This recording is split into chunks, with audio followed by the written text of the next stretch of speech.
तो इस वीडियो को शुरू करने से पहले एक इम्पॉर्टेंट इन्फॉर्मेशन हम आपके साथ शेयर करना चाहेंगे।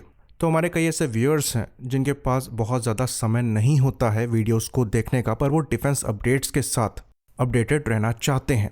साथ ही साथ कई ऐसे लिसनर्स हैं जो कि इंडिया के नॉन हिंदी स्पीकिंग स्टेट से आते हैं और कुछ फॉरेन में भी रहते हैं। तो हमारी साइड से एक नया एफर्ट चालू किया गया है। एक और डिफेंस मैट्रिक्स का चैनल हमने खोला है जो कि एक इंग्लिश पॉडकास्ट बेस्ड है। इसमें हम एआई की हेल्प ले रहे हैं, लेकिन इन्फो हमारे द्वारा प्रोवाइड किया जा रहा है तो वो हमारी बेस्ट नॉलेज में एक्यूरेट है। बाकी क्योंकि इन्फॉर्मेशन वहाँ पर पॉडकास्ट के फॉर्म में है तो ये काफ़ी क्लियरली डिलीवर होती है। ऐसे 2 ऑडियो हम पहले ही अपलोड कर चुके हैं और यूजुअली हम रात में करते हैं, तो सोने से पहले आप उसे सुन सकते हैं या फिर कोई काम करते समय बैकग्राउंड में चलाकर सुन सकते हैं या फिर वर्कआउट के दौरान भी इसे प्ले कर सकते हैं। तो ये न्यूज़ के फॉर्म में आपको डिलीवर होता है और पर्सनली हमें यहाँ पर तरीका काफ़ी सही लगा इस डिलीवरी का, इसलिए हम इसे कंटिन्यू रखना चाहते हैं।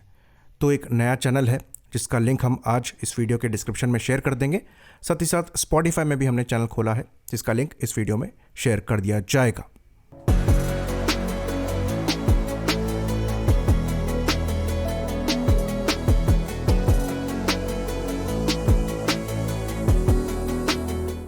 Hello friends, welcome to Defence Matrix. तो ये चीज़ हम जानते हैं कि कुछ ही दिनों पहले बोइंग को कॉन्ट्रैक्ट दिया गया एनगेट प्लेटफॉर्म को डेवलप करने का, जो कि अमेरिकन 6th जन फाइटर प्लेटफॉर्म होने वाला है। तो ये कहा जाने लगा कि ये अमेरिकन राइवल होगा चाइनीज J-36 फाइटर प्लेटफॉर्म का। तो ये चीज़ हम जानते हैं कि चाइना द्वारा 2 तरीके के 6th जन फाइटर प्लेटफॉर्म्स पर काम किया जा रहा है, एक J-36, दूसरा J-50। तो J-50 शेंगयांग एयरक्राफ्ट कॉर्पोरेशन द्वारा बनाया जा रहा है, वहीं पर जो J-36 है इसको चेंगडू एयरक्राफ्ट कॉर्पोरेशन द्वारा डेवलप किया जा रहा है।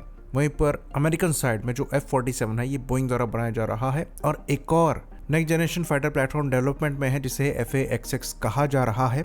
ये यूएस नेवी के लिए बनाया जा रहा है और इस केस में जो विनर है इसकी अनाउंसमेंट भी आज या फिर कल सुबह तक हो सकती है। खैर, बोइंग को छोड़कर अच्छे खासे चांसेस हैं कि लॉकहीड और नॉर्थरॉप के बीच में ही एक विनर होगा। कई जगह पर ऐसे इंडिकेशन मिल रहे हैं कि लॉकहीड मोस्ट लाइकली इस प्रोग्राम से बाहर है, क्योंकि यूएस नेवी द्वारा इनके प्रपोजल को रिजेक्ट कर दिया गया था, क्योंकि जो प्रपोजल लॉकहीड द्वारा किया जा रहा था वो यूएस नेवी की रिक्वायरमेंट को सेटिस्फाई नहीं कर रहा था। तो डिस्कशन इसी पर है कि बोइंग और नॉर्थरॉप के बीच में कंपटीशन हो। जैसे कि हम जानते हैं बोइंग को F-47 के लिए कॉन्ट्रैक्ट मिल ही चुका है, तो अब अच्छी खासी पॉसिबिलिटी नॉर्थरॉप की तरफ ही इशारा कर रही है। तो अगर आप नॉर्थरॉप की बात करेंगे तो फाइटर प्लेटफॉर्म को लेकर काफ़ी समय से इनको कोई कॉन्ट्रैक्ट नहीं मिला है।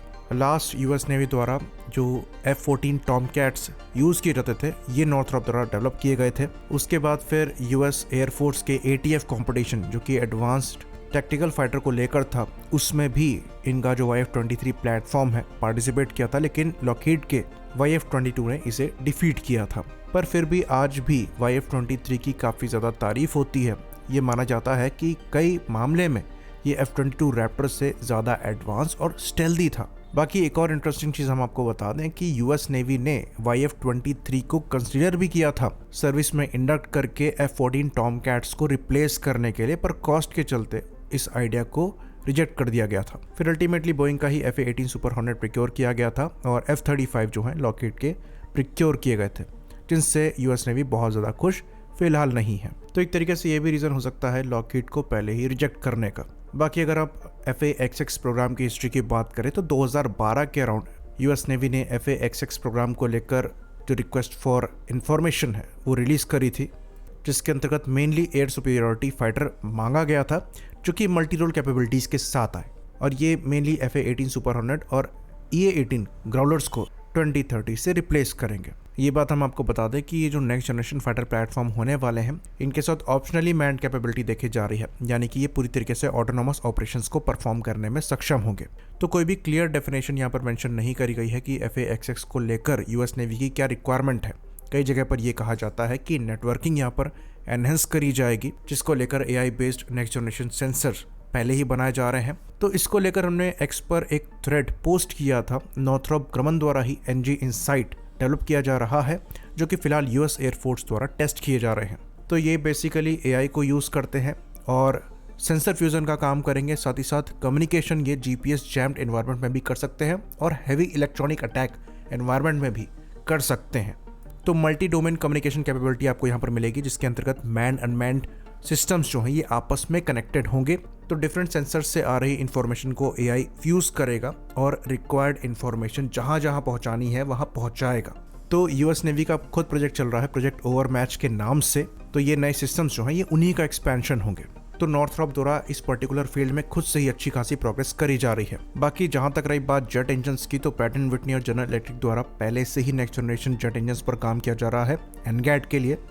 जनरल इलेक्ट्रिक XA102 इंजन पर काम कर रहा है, वहीं पर प्रैट एंड व्हिटनी द्वारा XA103 इंजन पर काम किया जा रहा है। तो ये एडेप्टिव साइकिल वाले हाईली एफिशिएंट इंजन है जो कि ऑलमोस्ट 170 किलोन्यूटन का थ्रस्ट पैदा करने में सक्षम है। बाकी डिफरेंट सेंसर्स की बात करें तो एयरक्राफ्ट के लिए ये कहा जा रहा है कि इसका जो आउटर स्ट्रक्चर होगा ये स्मार्ट स्किन होगा, यानी कि डिफरेंट सेंसर्स जो हैं ये इसकी स्किन में ही इन्फ्यूज्ड होंगे।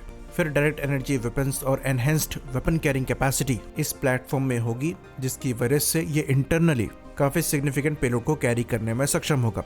और ये सब जो इस एयरक्राफ्ट का ऑपरेटिंग कॉस्ट है उसे कम रखते हुए करने की कोशिश करी जाएगी, क्योंकि यहाँ से FA-18 सुपर हॉर्नेट को रिप्लेस करने की कोशिश करी जा रही है, जो कि यूएस नेवी का वर्क हॉर्स है। और F-35 के साथ यूएस नेवी को ये एक्सपीरियंस मिला है कि जिस तरीके से FA-18 सुपर हॉर्नेट इस्तेमाल हो रहा है उस तरीके से F-35C को ऑपरेट नहीं किया जा सकता। तो ये भी एक काफ़ी इंपॉर्टेंट फैक्टर होगा in next generation fighter platform में, जिसके बारे में ज़्यादा डिस्कशन नहीं होता है। बाकी ये चीज़ भी कहीं से छुपी नहीं है कि ये जो नेक्स्ट जनरेशन फाइटर प्लेटफॉर्म है ये पहले से ही फ्लाई कर रहे हैं और यूएस नेवी इनकी कैपेबिलिटीज से पहले से ही अवेयर है। तो इसलिए यहाँ पर कोशिश करी जाएगी कि 2030 तक ये प्लेटफॉर्म प्रोडक्शन में जाए, जो कि अगेन शोकेस करता है कि यूएस सबसे आगे है। आई होप इन्फॉर्मेशन यहाँ पर क्लियर रही हो। इसी बात पर इस वीडियो को हम ख़त्म करेंगे। लाइक करिए, सब्सक्राइब करिए। जय हिंद।